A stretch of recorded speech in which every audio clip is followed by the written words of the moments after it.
The Golden State is turning brown. That's why, for the first time in California's history, it is ordering a mandatory 25% reduction in water usage. But the farming industry, which uses 80% of the state's water, getting it passed from the mandate, even though farming only produces about 2% of California's economic output. So, Steve, it looks like there's a little bit of crony capitalism going on here. There is indeed, but also shows the utter misbegotten policies of water in California. It goes back to the 1870s. Massive subsidies. What they should allow farmers to do, if they have excess water, is sell it on the free market. And they try to get a real free market in this, and the problem would be solved. Right. Well, but right now, it's all about lobbying. And incredibly, David, some farmers in California can't get water. It's crazy. And to Steve's point, Rich, that it's all about lobbying, there are a number of very wealthy farmers, including one guy, Stuart Resnick, billionaire, gave $569,000 to politicians the last election cycle. A lot of people think there's a connection between their breaks and the money given to the politicians. Well, I'm sure there is, but, you know, Hollywood and Silicon Valley give money, too. I think what's happening is just this misguided romantic notion about farms and farmers. You see it in France. You see it every 4 years in the United States in the Iowa caucuses when politicians of both parties have to bow to the corn lobby. But, you know, as you pointed out at the outset, when you look at 80% of the water, 2% of the GDP, the numbers are ridiculous. Yeah, something's wrong with this, right, Bill?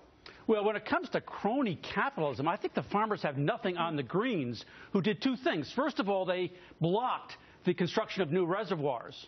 And then, secondly, they somehow persuaded the government that the natural way to help the delta smelt would be to empty a man-made reservoir into the ocean. That's where the problem is. So, Sabrina, the point is, whatever's the cause of it, there's so much government involvement in this thing that it's making the situation worse.